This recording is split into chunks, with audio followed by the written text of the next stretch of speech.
Salam damai dan sejahtera untuk kita sekalian dimanapun saudara berada.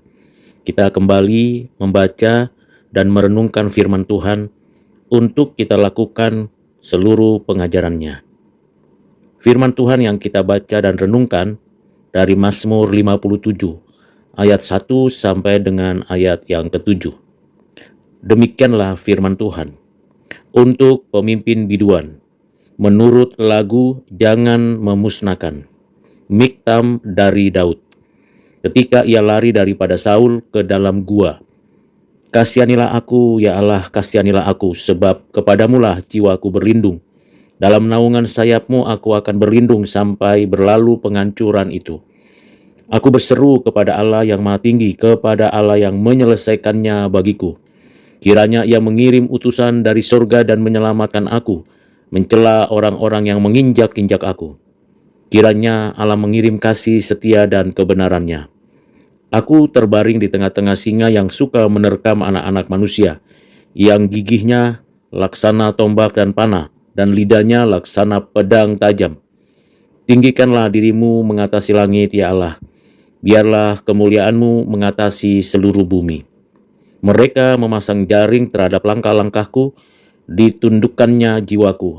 Mereka menggali lubang di depanku, tetapi mereka sendiri jatuh ke dalamnya. Demikianlah firman Tuhan bagi kita sekalian. Saudara yang kekasih di dalam Kristus, Mazmur 57 ayat 1 sampai 6 ini merupakan doa Daud dalam penderitaan. Mazmur ini sangat serupa dengan Mazmur sebelumnya. Ditulis Daud pada kesempatan yang serupa ketika Daud sedang ada dalam masalah dan godaan untuk berbuat dosa. Mazmur ini dimulai dengan perkataan kasihanilah aku. Cara penyampaiannya juga sama. Ia memulai dengan doa dan keluhan, namun bukannya tanpa keyakinan sama sekali bahwa permintaannya akan dikabulkan. Ia menutup dengan sukacita dan pujian. Dalam judul Mazmur ini terdapat satu kata yang baru, al-tasid, jangan memusnahkan. Sebagian orang menganggap kata ini hanya sebagai suatu nada tertentu yang sudah dikenal, yang digunakan sebagai dasar untuk menyanyikan Mazmur ini. Ada juga yang mengaitkannya pada kejadian dan isi dari Mazmur ini. Jangan memusnahkan. Maksudnya, Daud tidak akan membiarkan Saul dimusnahkan walaupun sekarang di dalam gua ia mempunyai kesempatan untuk membunuhnya dan orang-orangnya pasti dengan senang hati akan melakukannya. Tidak, kata Daud, jangan memusnahkan dia. Atau lebih baik Allah tidak akan membiarkan Daud dimusnahkan oleh Saul. Dia membiarkan Saul mengejar-ngejar Daud, namun tetap dalam batasan ini jangan musnahkan dia. Ini seperti dia mengizinkan iblis membuat Ayub menderita, hanya sayangkan nyawanya. Daud tidak boleh dimusnahkan, sebab di dalamnya masih ada berkat. Dan terlebih lagi di dalam Kristus ada yang terbaik dari semua berkat.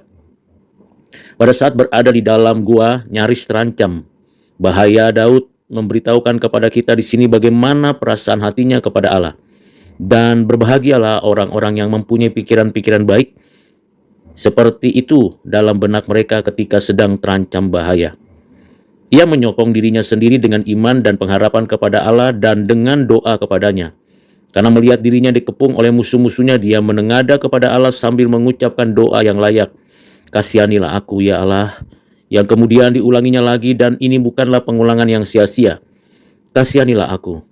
Ini juga doa yang diucapkan oleh pemungut cukai. Sangat disayangkan bila ada yang sampai mengucapkan doa ini begitu saja dengan tanpa rasa hormat, dengan berseru, ya Allah, berbelas kasihanlah kepada kami, atau ya Tuhan, kasihanilah kami. Padahal mereka hanya bermaksud mengungkapkan keheranan, keterkejutan, atau kejengkelan mereka, sementara Allah dan belas kasihannya sama sekali tidak ada dalam pikiran mereka. Dengan perasaan salah yang begitu mendalam, Daud di sini berdoa, kasihanilah aku, ya Allah, pandanglah aku dengan kerahiman-Mu, dan di dalam kasih serta belas kasihan-Mu, tebuslah aku, agar Allah berbelas kasihan kepadanya. Dia di sini mengakui. bahwa dia bergantung sepenuhnya kepada Allah. Kepadamulah jiwaku berlindung. Ia tidak hanya mengakui bahwa ia percaya atau berlindung kepada Allah, tetapi juga bahwa jiwanya benar-benar hanya mengandalkan Allah dengan ibadah yang tulus dan pengabdian diri, dan dengan penuh kepuasan seutuhnya. Ia datang kepada Allah dan di tumpuan takhta anugerahnya dengan rendah hati menyatakan keyakinannya kepadanya. Dalam naungan sayapmu, aku akan berlindung seperti anak-anak ayam berlindung di bawah sayap induknya. Ketika burung-burung pemangsa siap menyambar mereka sampai berlalu penghancuran itu. Ia yakin bahwa permasalahannya akan berakhir dengan baik. Pada waktunya penghancuran ini akan berlalu, badai akan bertiup dan lenyap. Non si male nun et olim sic erit. Artinya, meskipun sekarang dalam kesusahan, tidak akan selamanya akan begitu. Tuhan Yesus menghibur kita dengan hal ini dalam penderitaan-penderitaannya. Apa yang tertulis tentang aku sedang digenapi. Segala sesuatu mengenai aku ada akhirnya. Ia sangat tenang berada di bawah perlindungan ilahi selama masa susahnya itu. Ia menghibur dirinya dengan kebaikan sifat Allah yang dengannya dia tergerak untuk membantu dan melindungi umatnya. Seperti induk ayam yang secara naluriah tergerak untuk menaungi anak-anaknya. Allah datang dengan sayap untuk menolong umatnya yang menunjukkan cepatnya pembebasan itu. Dan dia membawa mereka di bawah sayapnya yang menunjukkan kehangatan dan kesegaran, sekalipun malapetaka sedang mengintai mereka. Ia menghibur dirinya dengan janji firman-Nya dan covenant anugerahnya. Sebab ini mungkin merujuk pada sayap-sayap para kerub yang berkembang dan di atasnya Allah dikatakan duduk, dan yang dari sana dia menyampaikan sabdanya kepada Allah sebagai Allah sumber anugerah. Aku akan terbang dan janjinya akan menjadi tempat perlindunganku dan akan menjadi jaminan bagiku untuk melewati semua bahaya ini. Allah melalui janjinya menawarkan dirinya kepada kita untuk kita percayai, kita melalui iman, kita harus menerima segala sesuatu darinya dan percaya kepadanya. Bahwa segala yang diinginkannya, dinyatakannya hanya kepada Allah. Aku berseru kepada Allah yang Maha Tinggi untuk meminta pertolongan dan kelepasan. Kepada Dia yang Maha Tinggi, aku hendak mengangkat jiwaku dan berdoa dengan sungguh-sungguh, bahkan kepada Allah yang menyelesaikannya bagiku. Mari kita perhatikan saudara, bagaimana pertama, dalam segala sesuatu yang menimpa kita harus memandang dan mengakui pekerjaan tangan Allah. Kedua, apapun yang diperbuat Allah berkenan dengan umatnya akan tampak pada akhirnya bahwa semuanya itu diperbuat bagi mereka dan demi kepentingan mereka. Ketiga, ini merupakan alasan yang baik mengapa kita dalam segala kesusahan dan kesukaran, kita harus berseru kepadanya. Tidak sekedar berdoa begitu saja, tetapi berdoa dengan sungguh-sungguh. Bahwa apa yang diharapkannya hanyalah dari Allah. Kiranya ia mengirim utusan dari surga dan menyelamatkan aku. Demikian Daud mengungkapkan perasaannya kepada Allah dalam doanya. Orang yang menjadikan Allah sebagai satu-satunya tempat perlindungan dan terbang mendatanginya di dalam iman dan doa, boleh yakin akan keselamatannya dengan cara dan di dalam waktunya.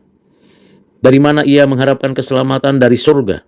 Keselamatan apa gerangan yang diharapkannya itu? Ia percaya bahwa Allah akan menyelamatkannya dari celaan orang-orang yang menginjak-injaknya. Ia akan mengirim utusan dari surga dan menyelamatkan aku.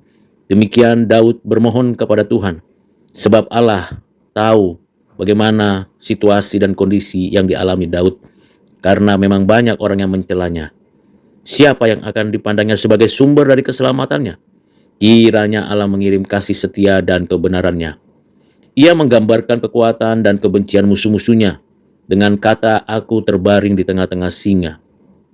Ia juga menyadari bahwa seluruh hidup dari mereka yang membencinya, mereka terbakar api amarah dan mengobarkan hati satu sama lain untuk melawan Daud. Sedang mereka sendiri dinyalakan oleh api neraka. Saudara yang kekasih di dalam Kristus, mereka yang melakukan kejahatan menggali lubang kebinasaan dan mereka berada di sana terperosok. Namun bagi kita yang percaya, yang menyadari atas kebaikan Tuhan, perbuatan mereka itu memang sedikit banyak mengganggu seperti yang dilakukan dan dialami oleh Daud. Perbuatan mereka juga akan menghancurkan diri mereka sendiri. Mereka menggali lubang untuk Daud, tetapi mereka sendiri jatuh ke dalamnya. Demikian juga orang-orang jahat yang berupaya mencari kesalahan kita, tetapi kita tahu Tuhan akan menunjukkan kesalahan mereka. Mari kita berdoa di tengah penderitaan, berdoa memohon belas kasihan Tuhan, seraya kita meninggikan dirinya dan mengagungkannya yang mengatasi langit. Dan biarlah segala kemuliaan hanya baginya di seluruh muka bumi. Kiranya Tuhan ditinggikan melalui hidup kita, namanya diproklamasikan. Marilah kita berdoa seraya meminta belas kasihan Tuhan. Bapa, selamatkanlah aku dari saat ini. Segera menarik kembali permohonan itu dan mengucapkan ini sebagai gantinya. Bapa, muliakanlah namamu. Kiranya Tuhan mengirim utusan dari surga untuk menyelamatkan kita. Dan dengan demikian Allah dimuliakan di dalam dirinya, sebagaimana nyatanya Allah yang berdaulat atas surga dan bumi. Marilah saudara yang kasih dalam Kristus, kita berdoa seperti yang diajarkan oleh Tuhan Yesus kepada murid-muridnya. Bapa kami yang di surga, dikuduskanlah namamu, datanglah kerajaanmu, jadilah kehendak-Mu di bumi seperti di surga. Berilah kepada kami pada hari ini makanan kami yang secukupnya, dan ampunilah kami akan kesalahan kami, seperti kami juga mengampuni orang yang bersalah kepada kami. Dan janganlah membawa kami ke dalam pencobaan, tetapi lepaskanlah kami daripada yang jahat, karena Engkaulah yang empunya kerajaan, dan kuasa, dan kemuliaan sampai selama-lamanya. Amin.